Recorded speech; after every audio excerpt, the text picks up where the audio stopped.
वाइथाम फानो फाइमानि उलो चारसालो पहिला बाजेट पेश खलाइका केन्द्रीय फाइनेंस मिनिस्टर निर्मला सीतारमण आबनो तो ये 8 बाजेट पेश खलाइका 2025 ते 2026 बिसिनी बागै तंगसिं लुकुरगनि सिमि चेंगै शिला मथानी बागै बाजेट पेश खलाइरेखा निर्मला सीतारमण आशाला बाजेट पेश खलाइमानि उलो हाकोतनि मन्त्री बक्रम नरेन्द्र मोदीनो हामबाय याफरका राज्य सभानि दागी फराजे भट्टाचार्य आशाला कक्तन थुमनानि बुस्कांगो साकलाइखा मन्त्री बक्रम नरेन्द्र मोदी जे विकसित भारतते सबका साथ सबका विकासनि कक शाखा आ बाजेट बाइखेनो हदानि बागै बेलाखेनो काहाम अंगनाय हदानि दंनाय जत कसार माजानि लुकुरगनि सिमि रमै होकबार खलाइने ते जत थाइनि लुकुरगनि कक वानसुकुइनो बाजेट पेश खलाइगा আমি ধন্যবাদ জানাই আমাদের দেশের যশস্বী প্রধানমন্ত্রী নরেন্দ্র মোদীজিকে।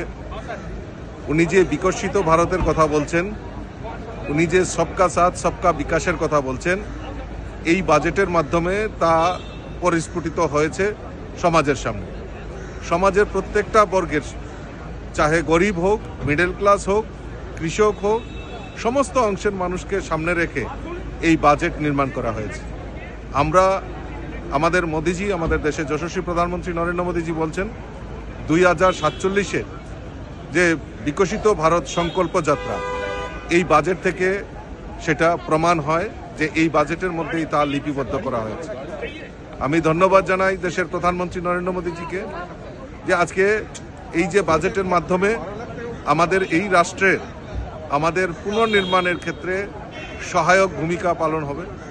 সেখানে যারা সবচেয়ে বেশি সরকারি কর্মচারী তাদের স্ল্যাব বৃদ্ধি, ট্যাক্স যে পে করে ট্যাক্সের এটাকে বৃদ্ধি করা এবং রেলওয়েতে বিভিন্ন ক্ষেত্রে তার আয় এবং ব্যয়কে সামঞ্জস্যতা রাখা,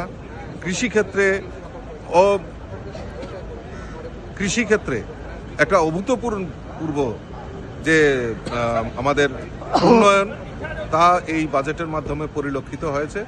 আমি আবারও আপনাদের মাধ্যমে সকল দেশবাসীর পক্ষ থেকে আমাদের দেশের যশস্বী প্রধানমন্ত্রী নরেন্দ্র মোদীজিকে অনেক অনেক ধন্যবাদ এবং শুভেচ্ছা জানাচ্ছি। নমস্কার। Bureau report কখরাং।